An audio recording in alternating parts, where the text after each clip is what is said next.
नमस्कार. 9:30च्या बातमीपत्रात मी शिबानी जोशी आपलं स्वागत करते. सुरुवातीला एक नजर ठळक बातम्यांवर. कोल्हापूर महापालिकेसाठी 69% तर कल्याण डोंबिवली महापालिकेत 47% मतदान. राज्यात 3 नगरपरिषदा, 62 नगरपंचायती आणि 2154 ग्रामपंचायतींसाठीही मतदान शांततेत. बिहार विधानसभा निवडणुकीच्या चौथ्या टप्प्यात सुमारे 58% मतदान.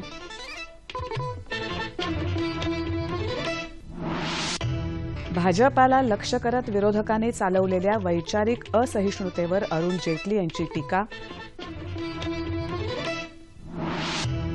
छोटा राजनला भारतात आणण्याच्या प्रयत्नांना वेग. सीबीआय, मुंबई आणि दिल्ली पोलीस अधिकाऱ्यांचं संयुक्त पथक इंडोनेशियात. जलयुक्त शिवार अभियानाअंतर्गत येत्या 4 वर्षात 20,000 गावं टंचाईमुक्त करणार मुख्यमंत्री देवेंद्र फडणवीस. आणि WTA टेनिस स्पर्धेचं विजेतेपद सानिया मार्टिना जोडीकडे.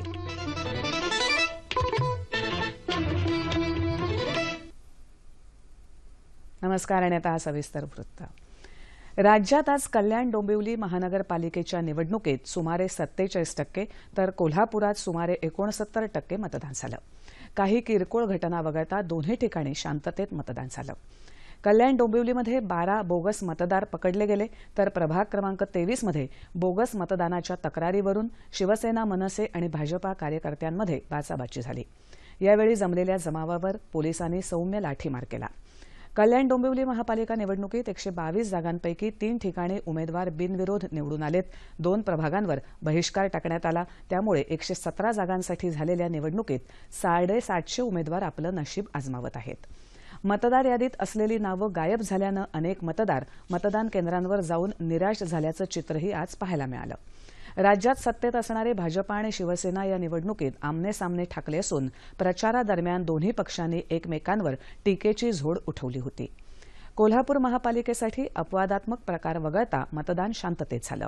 देशात प्रथमच इथे बायोमेट्रिक मतदानाचा प्रयोग 2 प्रभागात करण्यात आला. मतदानाच्या दरम्यान किरकोळ वादावादीच्या घटना घडल्या. मतदार यादीतील घोळही काही ठिकाणी दिसून आला. या निवडणुकीसाठी भाजपा, ताराराणी महायुती, राष्ट्रवादी जनसुराज्य आघाडी, काँग्रेस, शिवसेना अशी लढत होत आहे. राज्याचे सहकार मंत्री आणि जिल्ह्याचे पालकमंत्री चंद्रकांत पाटील, खासदार धनंजय महाडिक, आमदार राजेश क्षीरसागर, माजी मंत्री सतीश पाटील यांनी आपापल्या मतदान केंद्रांवर मतदान केलं. 81 जागांसाठी 506 उमेदवारांचं भवितव्य आज मतदान यंत्रात बंद झालं. शिवसेना, भाजपासह सर्वच राजकीय पक्षांनी ही निवडणूक प्रतिष्ठेची केली असल्यानं निकालाबाबत उत्सुकता शिगेला पोचली आहे. राज्यात कल्याण डोंबिवली आणि कोल्हापूर महापालिका, 3 नगरपरिषदा तसंच 21 जिल्ह्यांमधल्या सुमारे 2154 ग्रामपंचायतीच्या निवडणुकांसाठी आज मतदान झालं. महापालिका निवडणुकांचा समग्र आढावा घेण्यासाठी आज आपल्या स्टुडिओमध्ये आले आहेत ज्येष्ठ पत्रकार विनायक पातुरकर. नमस्कार. 9:30च्या बातम्यांमध्ये आपलं स्वागत. आत्ताच आपण बघितलं की कल्याण डोंबिवलीमध्ये 47% आणि कोल्हापूरमध्ये खूप चांगलं आपल्याला 68-69% मतदान बघायला मिळत आहे. एक सुशिक्षित नागरिक डोंबिवलीमध्ये आपल्याला पाहायला मिळतात, मध्यमवर्गीय विचार करणारे. एवढं कमी मतदान झालंय, उदासीनता जाणवली असं वाटतंय का तुम्हाला? आपण जर बघितलं तर गेल्या निवडणुकीमधलं आणि हे प्रमाण तसं काही फार फरक नाही. पहिली गोष्ट, कारण 47% साधारण सरासरी 46 ते 47% हे तिथल्या पालिके म्हणजे पालिकेच्या आतापर्यंत जे मतदानाचं सरासरी जर काढली तर तीच आहे.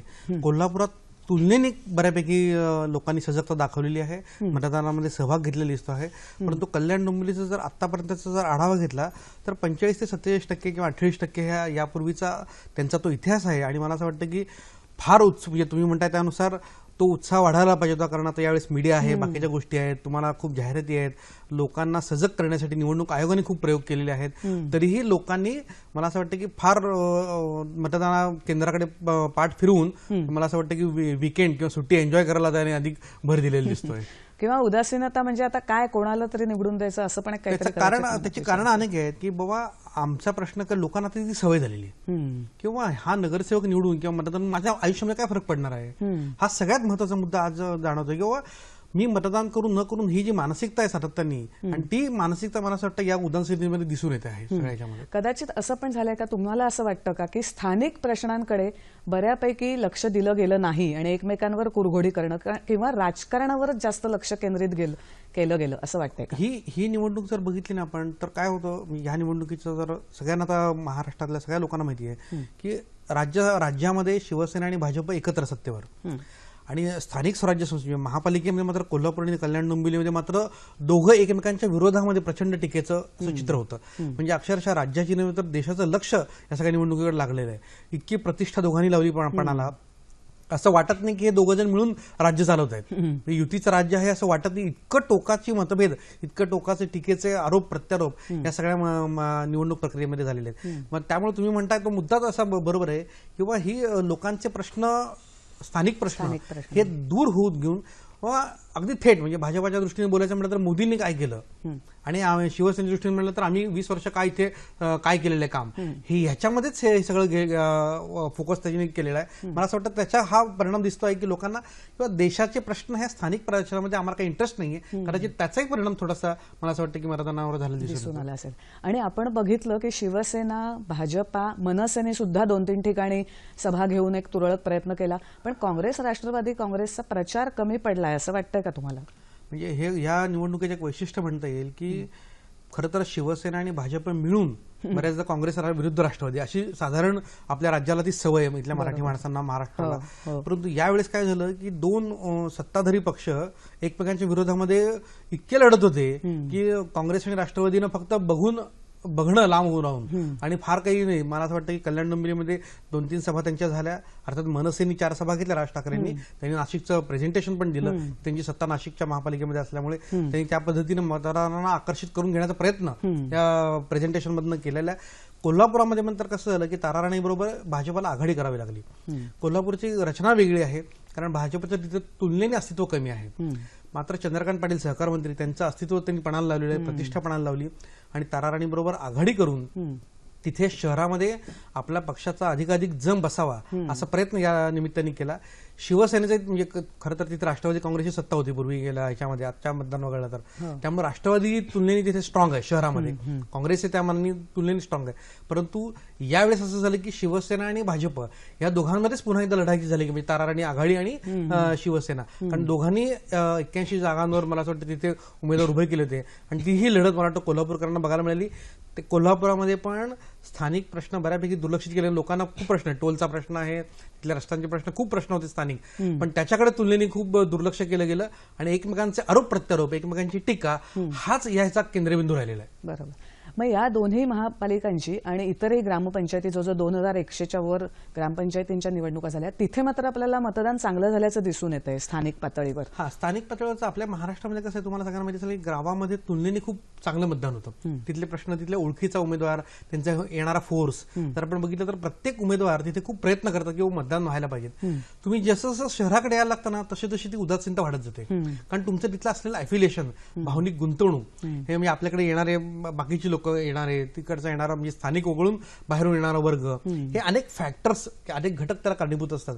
त्यामुळे मला असं वाटतं की ग्रामपंचायतीमध्ये आणि शहराकडे हा जो मतदानाचा फरक दिसतो टक्केवारीचा, तो कदाचित त्या कारणामुळे असेल. बरोबर. आपण बघितलंय की महापालिका निवडणुकांमध्ये एवढा जोरदार प्रचार, इतकं ढवळून निघालेलं वातावरण आपण पहिल्यांदाच पाहत असू मला वाटतं कल्याण डोंबिवली महापालिका आणि कोल्हापूर महापालिकेमध्ये. कारण असं आहे की हे बघा, आपण सुरुवातीला म्हणलो की युती म्हणजे दोन्ही पक्ष एकमेकांना म्हणजे एक मंत्रिमंडळात एकत्र बसतायत, आणि तुम्ही जेव्हा कल्याण डोंबिवली किंवा कोल्हापूर जाता तेव्हा हेच मंत्री एकमेकांना शिवाय देत आहेत, असं चित्र. म्हणजे इतकं टोकाचं शिवाय की बाबा एकबर कल्याण डोंबिवलीच्या बाबतीत सांगायचं म्हटलं तर सुरुवातीपासून वादाने सुरुवात झाली की 27 गावांचा प्रश्न होता की बाबा राज्य सरकारने सांगितलं की आम्ही ती 27 गावं वगळून निवडणुका घेऊ. निवडणूक आयोगाने त्याला ऑब्जेक्शन घेतलं, परत त्याने 27 गावं त्याच्यामध्ये इन्व्हॉल्व्ह झाली. म्हणजे संघर्ष समितीचा प्रश्न आला तिथे, त्याच्यामध्ये मग शिवसेना परत त्याच्यामध्ये उतरली. अर्थातच त्या त्यांना फायदा होता, कारण त्यांच्या यापूर्वीचं त्यांचं जर पार्श्वभूमी घेतली तर ती शिवसेनेला पोषक होती. असा वादावादी करत करत ते निवडणुका शेवटी झाल्या, मतदान झालं. त्याच्यानंतर असं झालं की बाबा मुख्यमंत्र्यांनी अगदी म्हणजे वाघाच्या जबड्यामध्ये हात घालून आम्ही दात मोजून त्यांची जात, इथपासून ते आम्ही बांगड्या भरलेल्या नाहीयेत, असे आरोप प्रत्यारोप टोकाचे गेले. त्याच्यानंतर जर आपण बघितलं शेवटचं टोक की तिथल्या पालकमंत्र्यांनी भर सभेमध्ये राजीनामा दिला. एकनाथ शिंदेनी, म्हणजे हेही गाठलं शेवटचं. म्हणजे अगदी 5-5:30 पर्यंत असं नाट्य घडत होतं की लोकांना वाटलं की अरे काय, म्हणजे मूळ प्रश्न वगैरे सगळे बाजूला राहिले होते. राजकीय आरोप प्रत्यारोपच्या धुराळा ज्याला म्हणतो आपण, असं टोकाचं वादळ या ठिकाणी उठलं. म्हणूनच तुम्ही म्हणता त्याप्रमाणे की अगदी ही निवडणूक वेगळ्या अर्थाने गाजलेली की राज्यात सत्तेवर असलेले पक्ष इथे मात्र स्थानिक पातळीवर एकमेकांची अत्यंत टोकाची शिवराळ भाषा, तलवारीची भाषा झाली, गोळीबार झालेला आहे. म्हणजे असं चित्र महाराष्ट्रामध्ये नव्हतं यापूर्वी, तर ते यावेळेस मात्र बघायला मिळालं. हे थोडीशी मला असं वाटतं की गुंडगिरीकडे झुकलेली थोडीशी, म्हणजे तुलनेने कोल्हापूरमध्ये शांतता होती, पण कल्याण डोंबिवली मात्र टोकाचं उद्रेक बघायला आपल्याला पाहायला मिळालं. बरं, ह्या निवडणुकीचा आता पुढच्याच वर्षी मुंबई पुण्यासारख्या मोठ्या शहरांमध्ये महापालिका निवडणुका होणार आहेत, तर याचा परिणाम आपल्याला या सुद्धा महापालिका निवडणुकांवर पाहायला मिळेल का ह्या निकालाचा? याचा कसं आहे, मुख्यमंत्र्यांनी त्यावेळी आम्ही दुसऱ्या दिवशी लगेच स्पष्ट केलं, निवडणुका झाल्या मतदान झाल्या की बाबा माझ्यावर कोणी वैयक्तिक टीका केलेली नाही, माझ्यावर कुठलाही चिखल उडलेला नाही आणि माझ्यावर कोणी. याचा अर्थ असा आहे की बाबा ही फक्त आमची जी भांडणं होती, राजकीय वैचारिक मतभेद होते, ते या निवडणुकीपुरते होते असा दाखवण्याचा त्यांनी तर किमान प्रयत्न तरी केलेला आहे. कदाचित माहित नाही, परंतु मुंबई महापालिकेची निवडणुका ही अर्थात मोठी चर्चेची होणार आहे, परंतु त्याच्यामध्ये आता तरी सुरुवात त्यांनी किंवा आमची युती असेल असं वाक्य त्यांनी आज मी वर्तमानपत्रामध्ये आपण सगळ्यांनी वाचलं असेल की मुख्यमंत्र्यांनी ज्या पद्धतीनं बीएमसीच्या निवडणुका आम्ही कदाचित एकत्र लढवू असं त्यांनी केलेलं आहे. हे सगळं कधी गणित ठरेल, जेव्हा उद्या निकाल लागेल. उद्याच्या निकालावर यांची भवितव्य काय असेल ह्याचं गणित हे नंतर असेल. हे राजकीय समीकरण जर बघितली तर उद्याच्या निकालावरती बरीच गणित अवलंबून असणार. जरी आज मुख्यमंत्र्यांनी एक शांततेचा प्रयत्न जरी केला असला, म्हणजे आरोपातनं थोडीशी धुराळा त्याचा थांबवण्याचा, म्हणजे खाली बसवण्याचा प्रयत्न केला असला, तरी मला असं वाटतं की उद्याच्या निकालावर बरीच गणित पुढच्या निवडणुकीच्या अवलंबून असणार आहेत. बरं, उद्या निकाल लागल्यानंतर समजा भाजप आणि शिवसेनेला, कारण आता तसंच दिसतंय की ह्याच दोघांना जास्त मिळणार आहेत सीट्स, तर त्यांच्यामध्ये युती होईल असं वाटतंय का? कारण जे आपण राज्यासारखा विधानसभेच्या निवडणुकात बघितलं की तेव्हाही वेगवेगळं लढले आणि नंतर पुन्हा एकत्र झाले, म्हणजे होण्याची गरजच पडली त्यांना, तर असंही इथे होईल कल्याण डोंबिवली आणि कोल्हापूरमध्ये असं वाटतं? पालिकेमध्ये कसं असतं, पालिकेमध्ये तुमच्या पक्षही बरोबर महापौर कोणाचा हा खूप महत्वाचा प्रश्न असतो, किंवा माझ्या पक्षाचा महापौर, कारण ते सर्वाधिकार तिकडे असल्यामुळे निर्णय घेण्याची सगळी यंत्रणा, त्यामुळे सर्वाधिक जागा, म्हणजे अगदी एका जागेने जरी इकडे तिकडे फरक झाला तरी उद्या त्याच्यावर खूप गणित येऊ शकतो. कोल्हापुरामध्ये कसं आहे, राष्ट्रवादी त्रिशंकू येण्याची शक्यता असा अनेक माध्यम तज्ञांचं पण मत आहे की बाबा तिथे राष्ट्रवादी आहे, ताराराणीची आघाडी आहे आणि अर्थातच शिवसेना पण आहे. तिथल्या गणितांवर खूप म्हणजे तिथल्या निकालावर खूप गणित अवलंबून असतील. म्हणजे राष्ट्रवादी काँग्रेसचं काय गणित असेल त्याच्यावर खूप शिवसेना आणि भाजप असेल. परंतु राज्याचं जर चित्र, म्हणजे राज्याच्या अँगलने जर बघायला गेलं तर शिवसेना भाजप एकत्र येण्याची शक्यता आणि काँग्रेस राष्ट्रवादी पुन्हा एकदा एकत्र, असंच चित्र कल्याण डोंबिवलीमध्ये पुन्हा बघितलं. पण कल्याण डोंबिवलीमध्ये कसं आहे, काँग्रेस आणि राष्ट्रवादीची ताकद तुलनेने खूप कमी आहे. मनसे कदाचित डार्क हॉर्स ठरू शकतो अशा आत्ताचा अंदाज आहे. आणि शिवसेना आणि भाजपमध्ये किती, म्हणजे 4-5 जागांचा जर फरक राहिला तर कदाचित मनसे हा त्याच्यामधला मेजर फॅक्टर ठरू शकतो. हा एक गणित, अर्थात हे अंदाज आहेत, म्हणजे हे याच्यामध्ये काही होऊ शकतं. उद्या 8:30-9 नंतर, 10 नंतर, 12 नंतर चित्र स्पष्ट होईल आणि बरीच गणित त्याच्यावर अवलंबून असतील. तुम्ही जे आता कोल्हापूरमध्ये म्हणालात ना की त्याचा फायदा, मला असं वाटतं की भाजप आणि शिवसेना अशी वेगवेगळी उभी राहिली आहे, त्याचा फायदा राष्ट्रवादीला होऊ शकेल का? कारण राष्ट्रवादी तिथे त्या मानाने कल्याण डोंबिवलीपेक्षा ऍक्टिव्ह आहे, स्ट्रॉंग आहे, त्यांची सत्ता सुद्धा त्याच्यामध्ये. हा फायदा राष्ट्रवादीला, म्हणजे कसं आहे, हे सगळं गणितावर अवलंबून आहे. म्हणजे उद्या 81 पैकी किती जागा त्यांच्या येणार आहेत आणि काय होतं, स्टेक प्रत्येकानेच पणाला लावलेले आहेत. म्हणजे आपण मगाशी बघितलं की क्षीरसागर असतील, महाडिक असतील, चंद्रकांत पाटील असतील, या सगळ्यांची स्टेक तिथे पणाला लागलेले आहेत. त्यांच्या कर्तृत्वावर बरंच अवलंबून आहे. तेच कल्याण डोंबिवलीमध्ये मुख्यमंत्री स्वतः आणि उद्धव ठाकरे स्वतः यांनी स्वतःचे स्टेक पणाला लावलेले आहेत. मला असं वाटतं की त्याच्यावर खूप गणित अवलंबून आहेत की याच्यामध्ये प्रतिष्ठा, मी ताकदीचं किती आहे याच्यावर बरीच गणित दिसणार आहे. शेवट जाता जाता या आजच्या निवडणुकीची वैशिष्ट्य म्हटले तर काय सांगता येतील आपल्याला? वैशिष्ट्य म्हणजे पहिल्यांदाच असं राज्यामध्ये बघायला मिळालं की राज्यात एकत्र असलेली सत्ताधारी मंडळी अगदी टोकाचा, म्हणजे आम्ही पाठिंबा काढून घेण्यापर्यंतची भाषा, शिवराळ असेल, भांडण असेल, हिंसा, इतकी टोकाची यावेळेस विशेषतः कल्याण डोंबिवलीमध्ये बघायला मिळाली. असं चित्र तुलनेने, यापूर्वी भांडणं आहेत, राजकीय वैचारिक मतभेद असू शकतात, परंतु यावेळेस अगदी मारामाऱ्यापर्यंत ते गेलं. तर हे मला असं वाटतं की आपल्याला घसरतं एक राजकीय चित्र ज्याला म्हणतो आपण असं दिसलं. कारण शेवटी तुमचं राज्यामध्ये एक आहात तुम्ही आणि इथले कार्यकर्ते मात्र एकमेकांवर दगड उचलतायत. हे चित्र राज्याच्या दृष्टीने चांगलं नाही. उद्या आता आज मतदान पेटीत सगळं भवितव्य बंद झालेलं आहे. उद्या आपल्याला लवकरच कळेल की नेमकं काय होणार आहे आणि नंतर यांची युती होणार आहे का. पण आजच्या सगळ्या निवडणुकीचं विश्लेषण करेल तुम्ही खूप चांगल्या पद्धतीने केलं, त्याबद्दल धन्यवाद. आणि आता वळूया इतर बातम्यांकडे. राज्यात 3 नगरपरिषदा 62 नगरपंचायती तसंच 21 जिल्ह्यातल्या 2154 ग्रामपंचायतींसाठीही आज मतदान झालं. सोलापूर जिल्ह्यात 11 तालुक्यातल्या 487 ग्रामपंचायतींसाठी मतदान झालं. गडचिरोली जिल्ह्यात 6 नगरपंचायत निवडणुकीसाठी चोख पोलीस बंदोबस्तात मतदान झालं. 102 जागांसाठी 483 उमेदवार आपलं नशीब इथे आजमावतायत. सकाळी 7 वाजल्यापासून सर्वच मतदान केंद्रांवर नागरिकांच्या रांगा इथे लागल्या होत्या. चारमोशी, एटापल्ली, भामरागड, अहेरी, सिरोंचा, मुलचेरा या 6 नगरपंचायती नक्षलवादाच्या दृष्टीनं संवेदनशील मानण्यात येतात. नक्षलवाद्यांनी निवडणुकीवर बहिष्कार टाकण्याचं आवाहन केल्याच्या पार्श्वभूमीवर जंगल परिसर आणि गावागावात इथे चोख सुरक्षा व्यवस्था ठेवण्यात आली होती. वर्धा जिल्ह्यात आष्टी, करंजा, सेलू आणि समुद्रपूर या 4 नगरपंचायतींसाठी मतदान झालं. बीड जिल्ह्यातल्या नवनिर्मित आष्टी, पाटोदा, शिरूर आणि वडवणी नगरपंचायतीसाठी झालेल्या मतदानात मतदारांचा उत्साह दिसून आला. नांदेड जिल्ह्यात 556 ग्रामपंचायतींसाठी मतदान झालं. रत्नागिरी जिल्ह्यात नगरपरिषदेच्या प्रभाग क्रमांक 2 आणि 4 मध्ये पोटनिवडणुकीसाठी मतदान झालं. जिल्ह्यातल्या मंडणगड ग्रामपंचायतीचं नगरपंचायतीत रूपांतर झाल्यानंतर पहिल्यांदाच होत असलेल्या निवडणुकीसाठी उमेदवार आणि मतदारांमध्येही इथे उत्साह होता. अहमदनगर जिल्ह्यात अकोले, कर्जत आणि पारनेर या 3 तालुक्यांच्या ठिकाणी नव्यानं निर्माण झालेल्या नगरपंचायतींसाठी मतदान झालं. लातूर जिल्ह्यात जळकोट, चाकूर, देवणी आणि शिरूर, अनंतपाल या 4 नगरपंचायतींसाठी मतदारांचा मोठा उत्साह दिसून आला. सिंधुदुर्ग जिल्ह्यात वैभववाडी आणि कसई दोडामार्गच्या पहिल्या नगरपंचायत निवडणुकीसाठी मतदान शांततेत झालं. या निवडणुकीची मतमोजणी उद्या होणार आहे. बिहार विधानसभा निवडणुकीच्या 4थ्या टप्प्यासाठी आज सुमारे 58% मतदान झाल्याचा प्राथमिक अंदाज आहे. तुरळक घटना वगळता मतदान इथे शांततेत झालं. पूर्व चंपारण्यमध्ये सगळ्यात जास्त म्हणजे 59.96% मतदान झालं.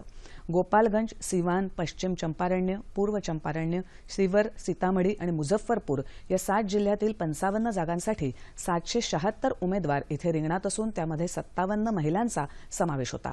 दरम्यान मतदानाच्या 5व्या आणि अंतिम टप्प्यासाठी येत्या 5 तारखेला मतदान होणार असून त्यासाठीचा प्रचार बिहारमध्ये शिगेला पोचलाय. येत्या 8 तारखेला इथे मतमोजणी होणार आहे. पंतप्रधान नरेंद्र मोदी यांना लक्ष्य करत विरोधकांनी चालवलेल्या वैचारिक असहिष्णुतेवर केंद्रीय वित्तमंत्री अरुण जेटली यांनी टीका केली आहे. गेल्या अनेक वर्षापासून काँग्रेस, डावे पक्ष, सामाजिक कार्यकर्ते यांनी भाजपाविरुद्ध अपप्रचार चालवलाय असा आरोप जेटली यांनी केला.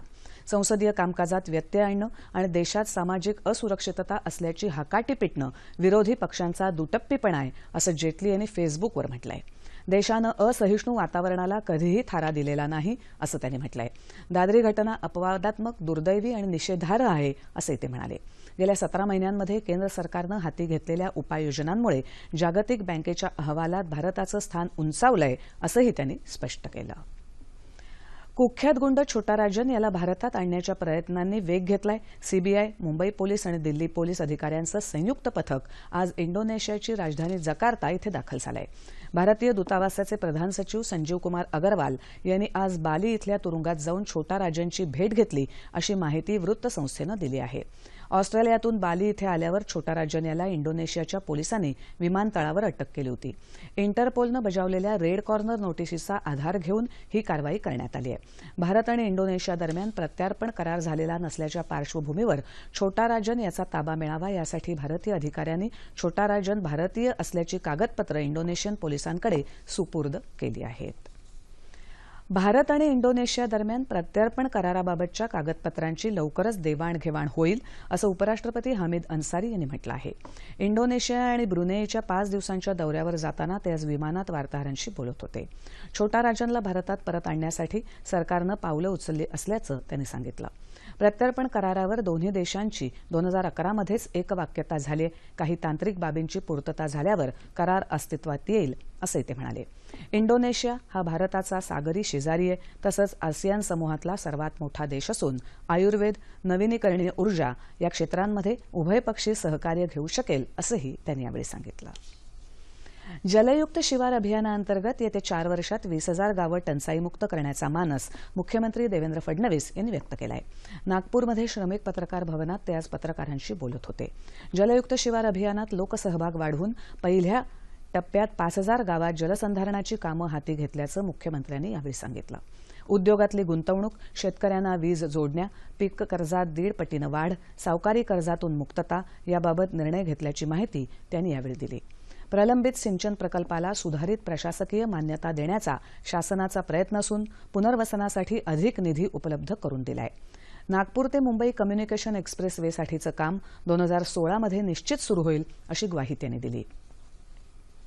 यामुळे विदर्भ, मराठवाडा आणि उर्वरित महाराष्ट्राची अर्थव्यवस्था बदलून जाईल असा विश्वासही त्यांनी व्यक्त केला. पत्रकारांच्या समस्या आणि अडचणींचं निराकरण होईल असा विश्वासही त्यांनी यावेळी दिला.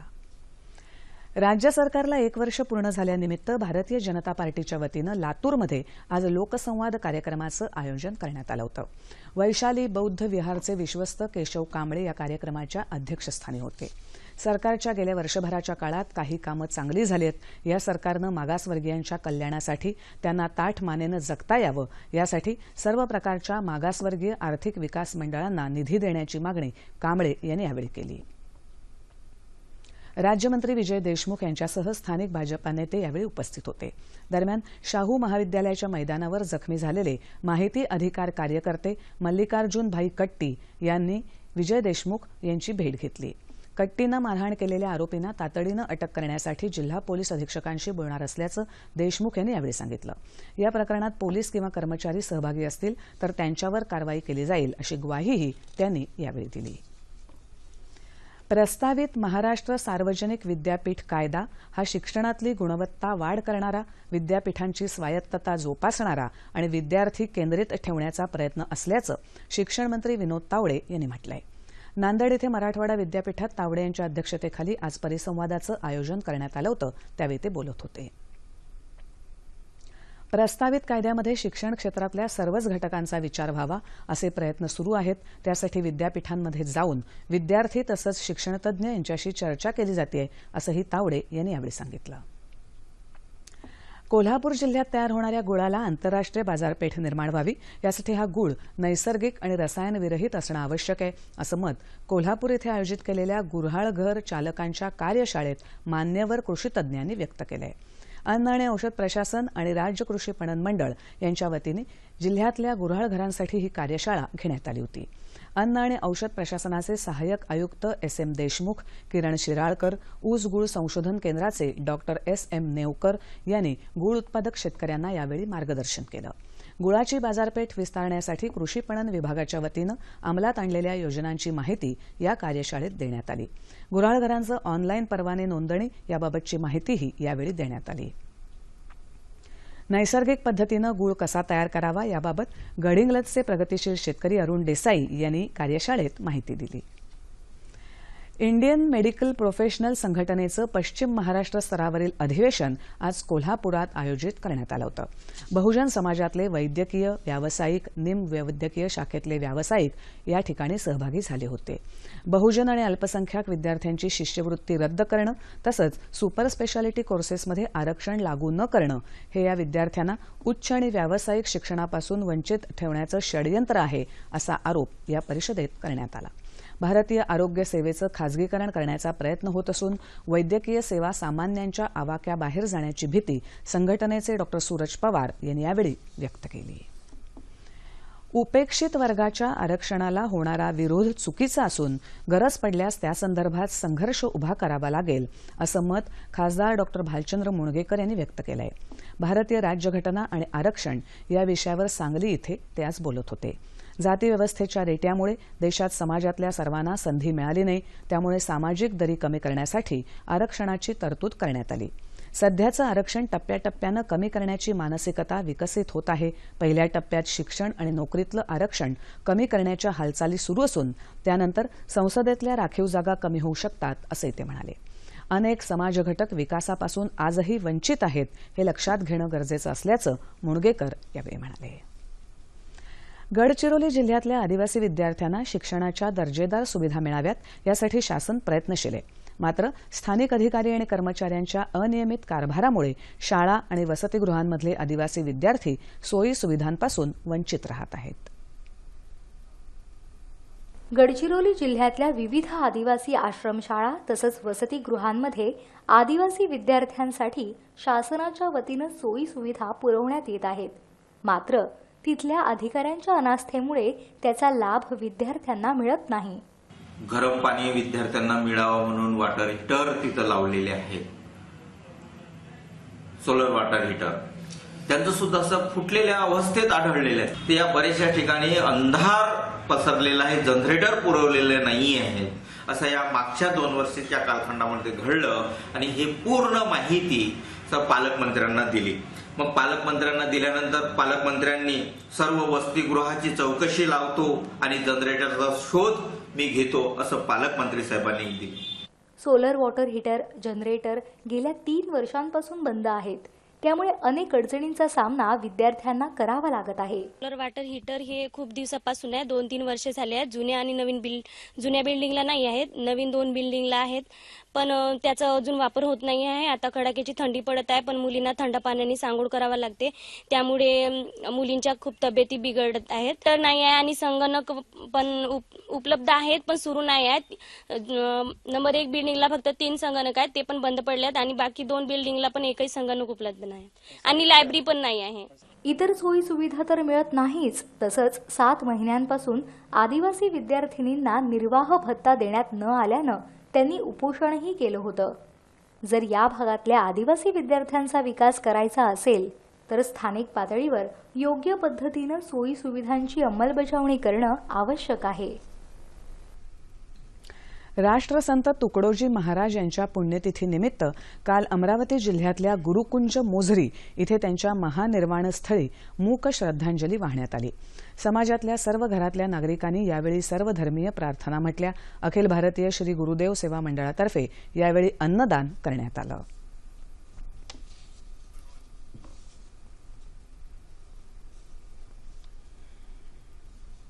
आट्यापाट्यांच्या 28व्या राज्यस्तरीय कुमार गट स्पर्धेला वाशिम जिल्ह्यातल्या अनसिंग इथे कालपासून सुरुवात झाली आहे.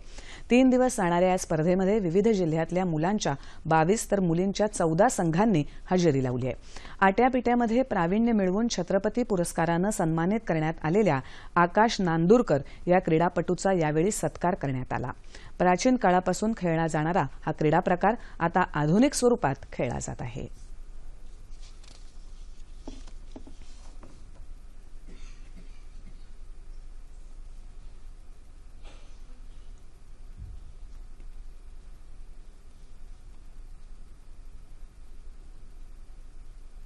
आणि आता टेनिसच्या मैदानावरची बातमी.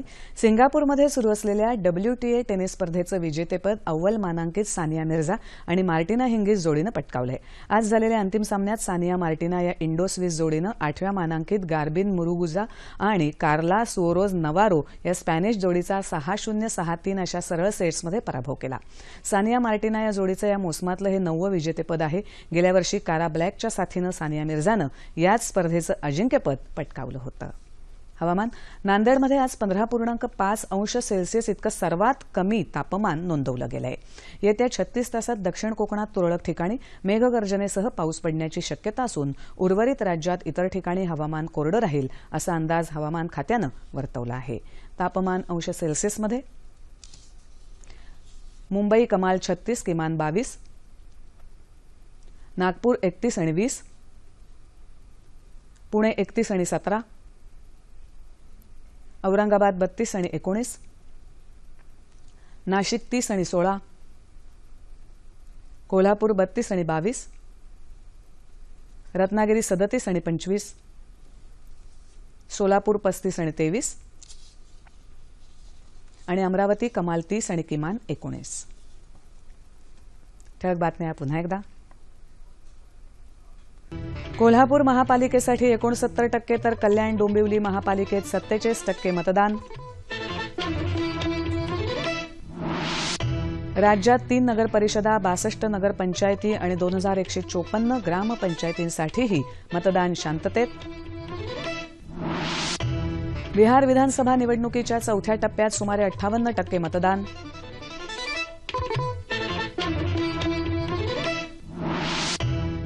भाजपाला लक्ष्य करत विरोधकांनी चालवलेल्या वैचारिक असहिष्णुतेवर अरुण जेटली यांची टीका. छोटा राजनला भारतात आणण्याच्या प्रयत्नांना वेग. सीबीआय, मुंबई आणि दिल्ली पोलीस अधिकाऱ्यांचं संयुक्त पथक इंडोनेशियात दाखल. जलयुक्त शिवार अभियानाअंतर्गत येत्या 4 वर्षात 20,000 गावं टंचाईमुक्त करणार मुख्यमंत्री देवेंद्र फडणवीस. आणि WTA टेनिस स्पर्धेचं विजेतेपद सानिया मार्टिना जोडीकडे.